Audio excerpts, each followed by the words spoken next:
por favor, no pienses mal ni te escandalices por lo que voy a estar diciendo en esta enseñanza.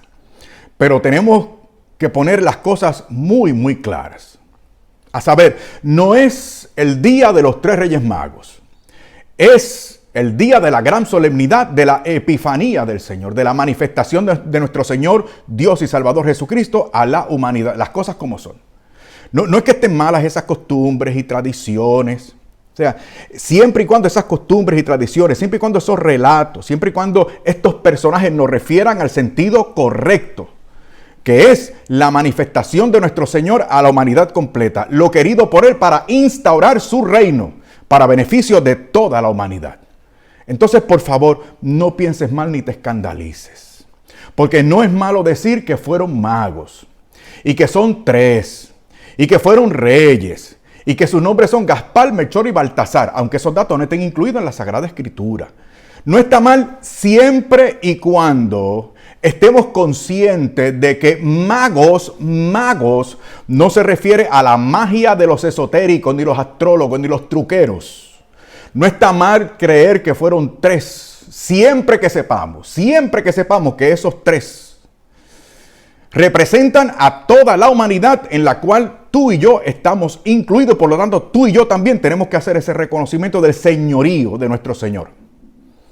No está mal creer que fueron reyes, siempre y cuando sepamos que el relato bíblico y la epifanía del Señor se dan para que la humanidad reconozca ese señorío, el señorío de Cristo el Señor, lo cual incluye por tanto a los poderosos, a los reyes de este mundo.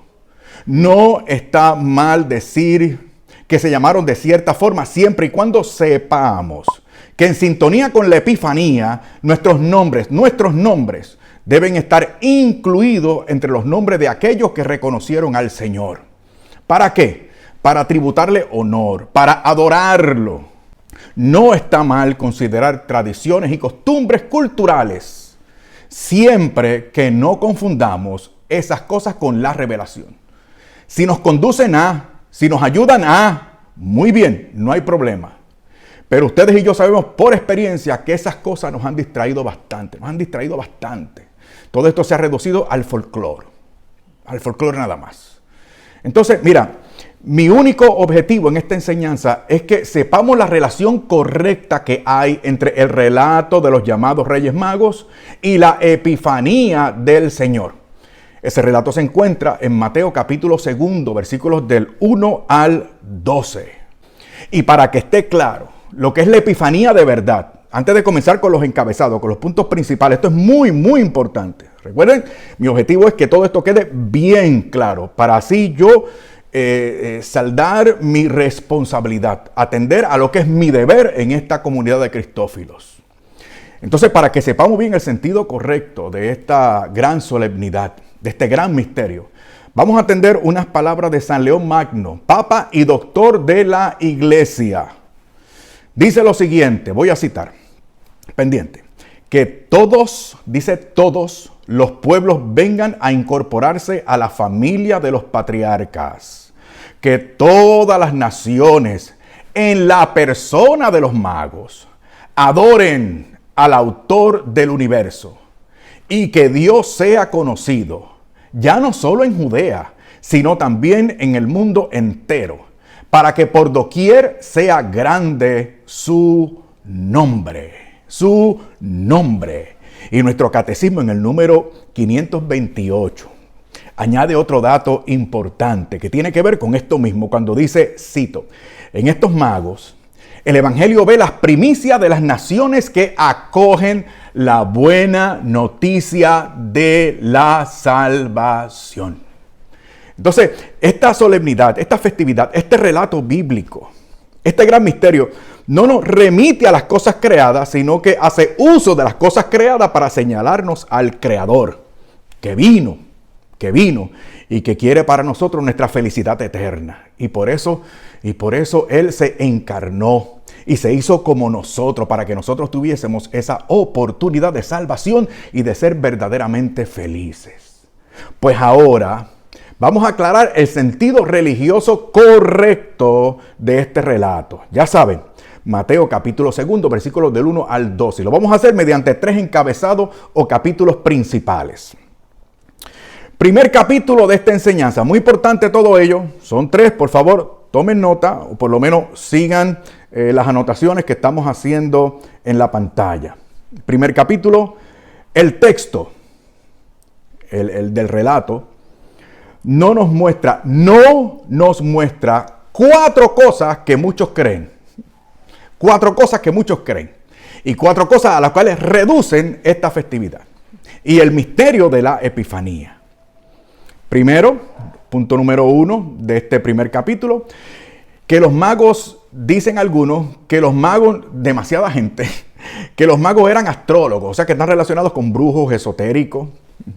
Y algunos maestros de nueva era también que he escuchado, pues se echan a los reyes magos para el lado de ellos, ¿no? Como quien dice, mira, ellos por la astrología, ¿no? Por el zodiaco, ellos descubrieron, ellos se dieron cuenta.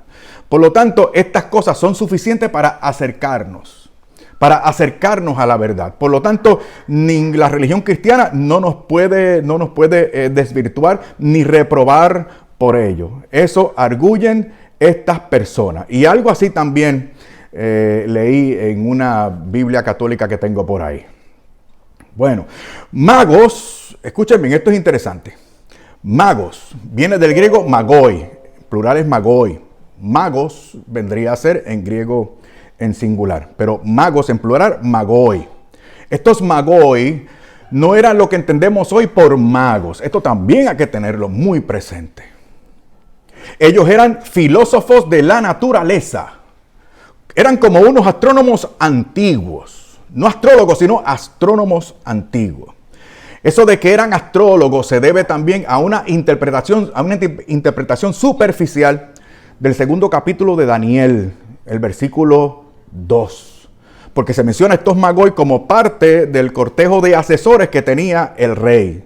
Entonces, mucha gente interpreta, bueno, si este asesor, este sabio, este filósofo, este científico forma parte de ese grupo de asesores, pues entonces él comparte las mismas creencias supersticiosas del resto de los asesores. Eso, por favor, eso es una superficialidad, eso es una generalización injusta e intelectualmente deshonesta. De hecho, una hermana cristófila, cuando anunciaba esta charla, me llamó la atención de que en el diccionario griego que ella tiene, que casualmente yo lo tengo también, define a los magoi como científicos orientales. Y Monseñor Straubinger, comentando este término en su Biblia, dice lo siguiente, cito, mago es el nombre que entre los persas y caldeos se daba a los hombres doctos que cultivaban las ciencias, especialmente la astronomía. Por eso es que me gustó mucho la paráfrasis que del versículo 2 de este capítulo 2 de Mateo hace la Biblia, Dios habla hoy. Miren cómo lo parafrasean ellos. Dice, llegaron por entonces a Jerusalén unos sabios del oriente que se dedicaban al estudio de las estrellas. 2 de este primer encabezado. Algunos piensan que por otras creencias y métodos, por tanto, según ellos interpretan, que eran estos magoi, se puede llegar al verdadero Dios y a Cristo también, por tanto. Porque los magos supuestamente llegaron por la astrología o sus creencias, o por su sabiduría. Primero, nota que la estrella se repite esa palabra 3 veces en nuestro relato, versículo 2, versículo 8 y versículo 9. Pues escucha bien. La estrella no era algo tan concreto y seguro. Jamás compara con la revelación. Mucho menos con la revelación de Dios en Cristo. En Cristo, que es la última palabra del Padre. Certera, inequívoca, absoluta, determinante, autoritativa. Este término en griego, en el original, estrella, se dice aster, de donde viene nuestra palabra asteroide. Y este término se refiere más a una constelación celeste que a un cuerpo concreto en el espacio. Porque tiene que ver con un fenómeno regado difuso en el cielo. Eso es lo que implica ese término en griego, en el original. Y por lo tanto, ese fenómeno de esa constelación estaba sujeta o sujeto a la interpretación de esos expertos. Y van a ver ya mismo que esa interpretación no fue tan acertada, porque no tenían la revelación y precisaron de la revelación para saber dónde de verdad estaba el niño Dios. ¿Okay? Y esto se demuestra porque este fenómeno celeste no los condujo a Belén, sino a Jerusalén. O sea, los condujo a la boca del lobo.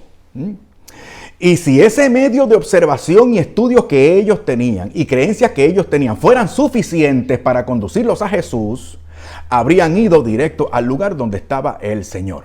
En adición, escuchen, en adición, el haber ido al sitio equivocado produjo la matanza de los niños inocentes por Herodes, que ustedes pueden ver entre los versículos 13 y 18 de nuestro capítulo.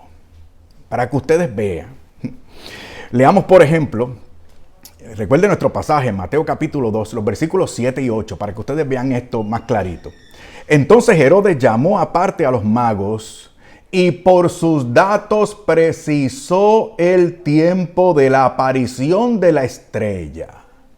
Después, enviándolos a Belén, les dijo: id e indagad cuidadosamente sobre el niño, y cuando lo encontréis, comunicádmelo para ir también yo a adorarle. Ya ustedes saben lo que él quería. Ya ustedes saben por qué él inquirió en los datos que tenían los magos para precisar el tiempo, y que calculó de 2 años para abajo. Maten a esos bebés allá en Belén. Aquí la Biblia de Navarra, compren la Biblia de Navarra. La Biblia de Navarra, este mismo versículo lo presenta, me parece a mí, más elocuente cuando dice, entonces, versículo 7, entonces Herodes, llamando en secreto a los magos, se informó cuidadosamente por ellos del tiempo en que había aparecido la estrella. Entonces, no cabe la menor duda. Fueron a la boca del lobo, se equivocaron, no contaban con la revelación, no gozaban de precisión. Y entonces, lamentablemente, terminaron informándole a Herodes, lo que eventualmente costó la vida de tantos niños inocentes. Y nota también que para estos magoi del oriente tampoco fue suficiente su ciencia y su sabiduría para llegar hasta el Señor, sino que necesitaron, ¿qué cosa? La palabra de Dios. Ahí fue que dieron con el niño. El segundo versículo, los magos preguntaron, los sabios preguntaron, porque no estaban seguros, ¿dónde está el rey de los judíos que ha nacido? Porque vimos su estrella en el oriente y hemos venido a adorarle. ¿Dónde está? No sabemos. Y el versículo 5, ellos le dijeron, en Belén de Judea, los sacerdotes, los que sabían, los teólogos, en Belén de Judea, porque así está escrito por medio del profeta, y tú, Belén, tierra de Judá, no eres, no, la menor entre los príncipes, entre los principales clanes de Judá, porque de ti saldrá un caudillo. Imagínate cuando Herodes escuchó esa palabra. Un caudillo, un justiciero, que apacentará a mi pueblo Israel. ¿Dónde está eso? Miqueas capítulo 5, versículo 1. Y estamos comenzando nada más, porque debemos notar que el objetivo del pasaje se resuelve en el encuentro con Jesús, el Rey y Mesías. La primera parte del versículo 11, y entrando en la casa, vieron al niño con María, su madre, y postrándose le adoraron. ¿A dónde conduce todo esto? Al encuentro del Rey, Señor, Salvador y Mesías. Mateo fue escrito para una comunidad de cristianos judíos, de tradición judía. Y es muy importante que haya este énfasis, que lo encontraron al niño con María, su madre. Su madre, esto es importante. ¿Por qué? Porque en la concepción monárquica judía, la madre era referencia para señalar e identificar al rey correcto. Creo que hice una plática en la que argumentaba o en la que explicaba esto. No tengo tiempo para abundar, pero es importante que lo haya incluido aquí, porque esto es un énfasis en la realeza de nuestro Señor Jesucristo que ellos, los magos, tuvieron que reconocer. Y por eso aquí presentan a la mujer como otro punto de referencia. ¿Quién es el rey? El hijo de la reina. La cultura o la concesión monárquica de la reina madre. Por eso, escuchen, si esta festividad de los 3 reyes magos no te conduce a Cristo para reconocerlo como rey y soberano, no estarás celebrando el misterio de esta solemnidad de la Epifanía del Señor. Así que usted y yo vamos a decidir, tenemos que decidir. Epifanía del Señor, o sea, la manifestación del Señor al mundo entero, o la manifestación de cosas mundanas, reducido todo a los regalos, la comida, el baile, el folclore, etcétera, etcétera, etcétera.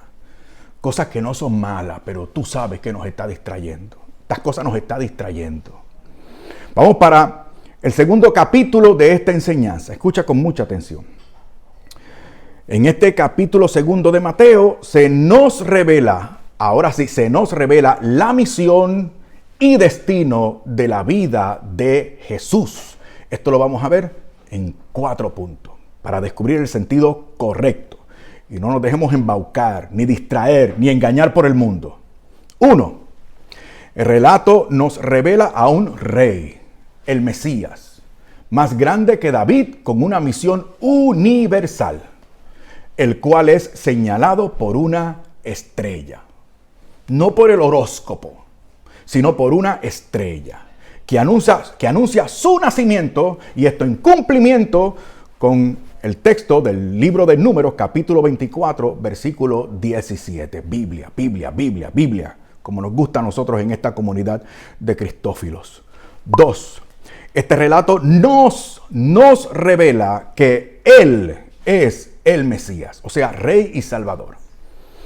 Y esto lo sabemos por el lugar de su nacimiento, donde fue en Belén, profetizado por Miqueas, capítulo 5, versículo 1. 3. Nos revela que Él es el Rey y Señor al que deben sumisión todos los reyes de la tierra, mediante regalos y adoración, según fue anticipado por Isaías en su capítulo 49, versículo 23, capítulo 60, versículos 5 y 6, y también el Salmo 72, versículos 10 y 15. Ellos no tienen que ser necesariamente reyes. Es más, estos Magoi, personalmente hablando, muy probablemente no eran reyes, porque los Magoi estaban al servicio de sus respectivos reyes. ¿Okay? Pero como asesores, como los intelectuales, como los capaces. Entonces ellos, y tú y yo por tanto, que estamos iluminados por la santa revelación de Dios, aunque no tengamos títulos, ni nos consideren inteligentes, pero tú y yo tenemos el dato correcto. Entonces nosotros se supone que hagamos consciente a los reyes y poderosos de este mundo de quién es el Señor y ante quién ellos deben postrarse y reconocerse como criaturas. Es el sentido correcto de esta festividad. 4. Nos revela que Él es el Hijo de Dios que hace posible la salvación. Él, solamente Él, hace posible la salvación del mundo entero. Dándole a Israel entonces, esto es bien importante, dándole a Israel entonces su propósito último de bendecir al mundo entero. Y por eso es que se hace posible la catolicidad de la iglesia, que es Cristo llegando hasta el último rincón del planeta, a todos los corazones de los habitantes de la tierra. A eso estamos llamados. Y eso es lo que dispuso el Señor en su revelación en las Sagradas Escrituras y fijado también en nuestra tradición y doctrina católica. El capítulo, vámonos con el Génesis, capítulo 12, versículo 3. Por ti se bendecirán todas. De ahora en adelante, fíjense mucho en todas, todos, todo y sus derivados. ¿Ok? Por ti se bendecirán todas las naciones de la tierra. Todas. Capítulo 18, versículo 18. Génesis. Siendo así que Abraham ha de ser un pueblo grande y poderoso, y se bendecirán por él los pueblos todos de la tierra. capítulo 22, versículo 18. Por tu descendencia se bendecirán todas, otra vez, el texto insiste, todas las naciones de la tierra en pago de haber obedecido tú mi voz. Salmos. Aquí vienen ahora dos textos importantes. Salmo capítulo 2, versículos 7 y 8. Ya saben que en la pantalla están las citas. Tú eres mi hijo. Mira, señalando al Mesías, a nuestro Señor. Tú eres mi hijo, yo te he engendrado hoy. Pídeme y te daré en herencia las naciones, las naciones. Oye, Fer, ¿y dónde está el todo, todos, toda? A continuación, cuando termina el versículo, dice, en propiedad los confines de la tierra. Y entonces el Señor, para dar cumplimiento a la santa palabra, entonces nos encomienda hacer extensiva su misión con la gran comisión de Mateo 28, 18 y 20 que ustedes conocen muy bien, pero nunca repetiremos lo suficiente. Cito, Jesús se acercó a ellos y les dijo así, me ha sido dado todo, pendiente a la palabrita, todo poder en el cielo y en la tierra. Id pues y haced discípulos a todas las gentes, bautizándolas en el nombre del Padre y del Hijo y del Espíritu Santo y enseñándoles a guardar todo lo que yo os he mandado. Y he aquí que yo estoy con vosotros todos los días hasta el fin del mundo, que tiene dos connotaciones.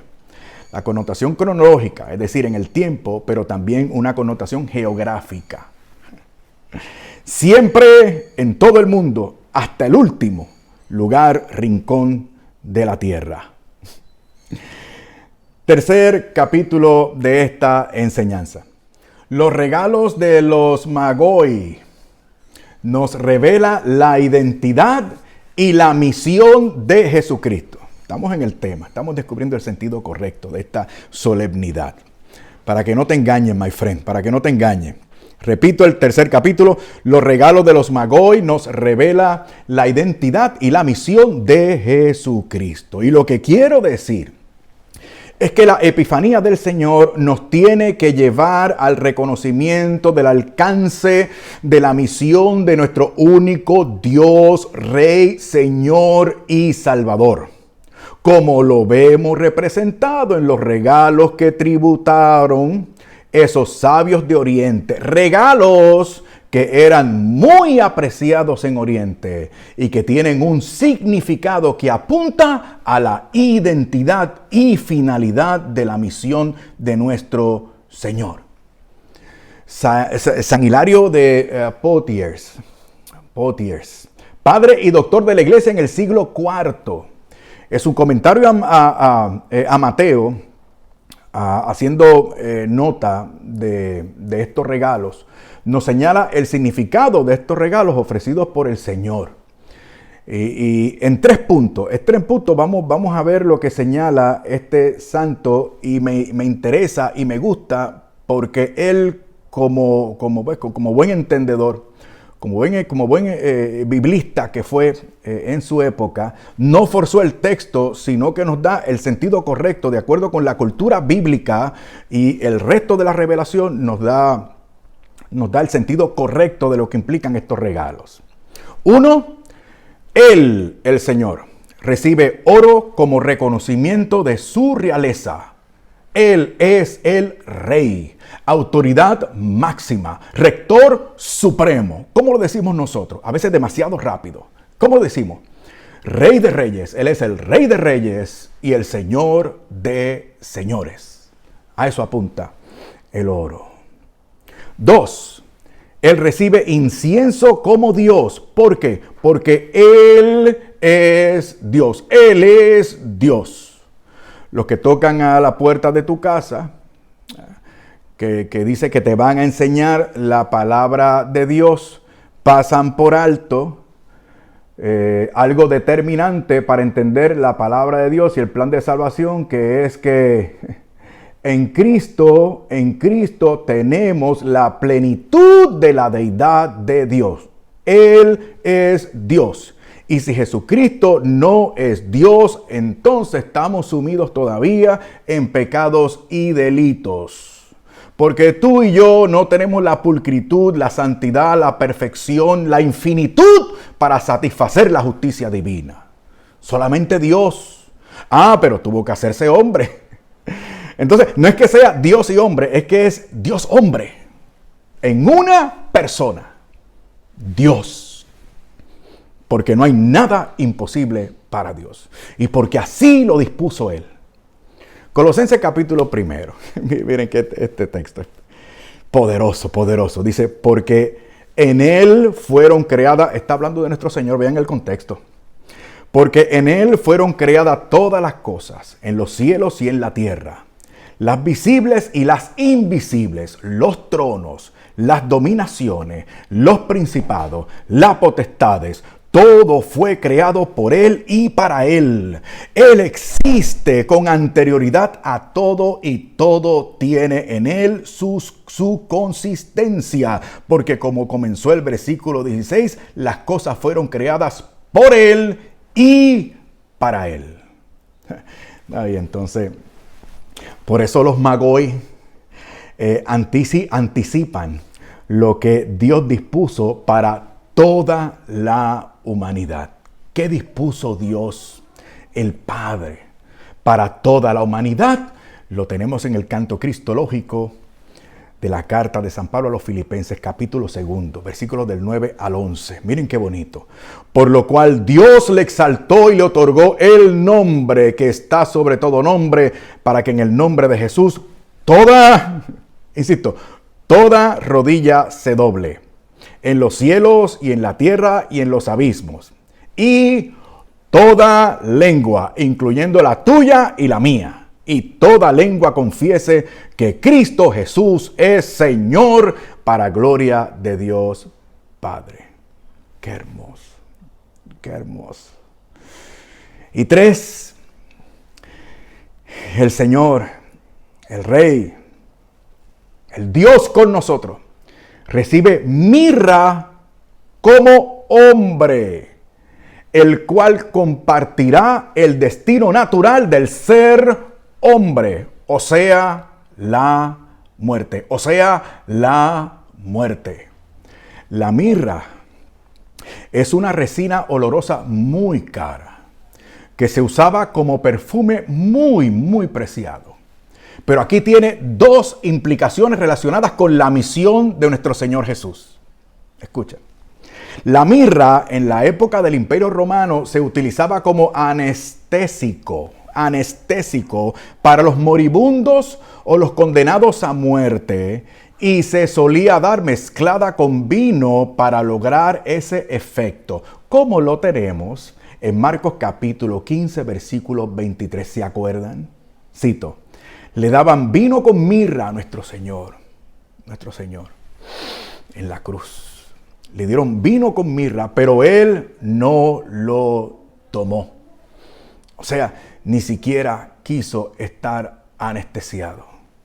Quiso estar consciente de lo que estaba haciendo por ti y por mí. Sí, como Dios y como hombre. Dios, hombre. Sí, porque no tenía cuerpo, no tenía cuerpo. O sea, él sabía del sufrimiento humano, él sabía de la muerte, pero no por experiencia, sino por su intelecto. Pero ahora lo experimentaba en carne, en la persona de Jesucristo. Y mirra además, este es el otro punto, mirra además como perfume era utilizada para embalsamar muertos. Mire lo que significa esta mirra también. Para embalsamar muertos, es decir, para que tuviese contacto con el cuerpo del Señor en sus últimos, en su sepultura. Miren qué bonito es esto del significado que tiene la mirra. El mejor texto bíblico que encontré para ejemplificar esto y el sentido de todo esto. Sí, porque yo pienso y por supuesto quiero expresarme, pero es que no hay nada más preciso. ni más conveniente para explicar la Sagrada Escritura que la Sagrada Escritura misma. Mira lo que al respecto de lo que hemos dicho hasta aquí, dice el autor de la carta a los Hebreos en el capítulo 2. Dice, y otra vez, por favor, pendiente, mi hermano, pendiente. Y otra vez dice, aquí estoy con los hijos que Dios me dio. Así como los hijos de una familia son de la misma carne y sangre, así también Jesús fue de carne y sangre humanas, para derrotar con su muerte al que tenía poder para matar, es decir, al diablo. De esta manera ha dado libertad a todos los que por miedo a la muerte viven como esclavos durante toda la vida. ¿Tienes tu idea de lo que esto representa para nosotros? Por eso es que esta solemnidad hay que celebrarla con júbilo. Estamos al filo de la temporada o del periodo litúrgico de Navidad, y mire cómo estamos terminando con este reconocimiento. Sí, yo sé. Me van a venir con lo mismo, ya leo los comentarios. Te volviste evangélico, Fernando. ¿Y por qué? Y me añade, es que tú todo es Biblia y eres Cristo, Biblia, Cristo. Bueno, fíjate, yo no te voy a juzgar a ti. Tú júzgame a mí todo lo que tú quieras, yo no te voy a juzgar a ti. Yo lo que sí te digo es que precisamente porque soy católico y soy formador y tengo la responsabilidad de dirigirme a ti, con respeto, pero también con firmeza y claridad, tengo que decirte, evalúa tu perspectiva católica. ¿Okay? Porque si esta bendita y maravillosa fe no me refiriera a Cristo, no solamente estaría equivocado, sino que no tendría salvación. Y además de eso estaría mintiendo a ustedes. Continúa el versículo 16. Pues ciertamente no vino para ayudar a los ángeles, sino, esto es maravilloso, o sea, una tercera parte del ejército celestial fue despedido. Ahora son el diablo y sus demonios. Y esa legión, esa multitud inmensísima de seres angélicos no merecieron ni una gota de sangre de nuestro Señor Jesucristo. Y yo, que no merezco ni el agua con la que me bautizaron, por mí el Señor vertió hasta la última gota de su sangre. Se desprendió de su vida. Y con su resurrección me da una esperanza de vida eterna en el cielo, gozándome, siendo feliz para siempre, contemplando su santa faz. ¡Qué maravilloso! No vino para ayudar a los ángeles, sino a los descendientes de Abraham.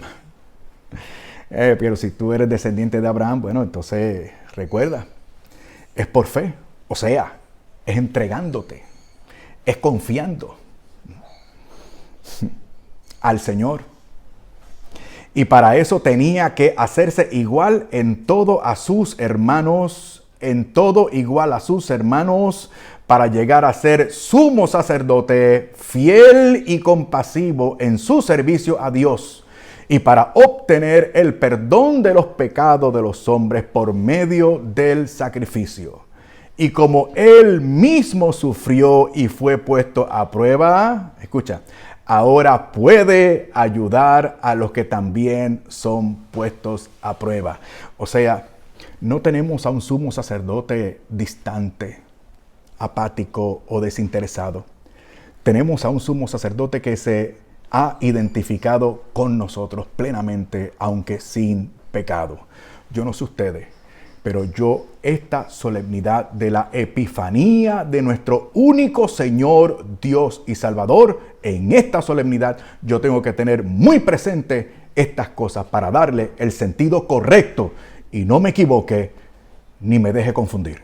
Por supuesto que de mi parte yo quiero publicar mucho más seguido, pero necesito que colabores con este ministerio.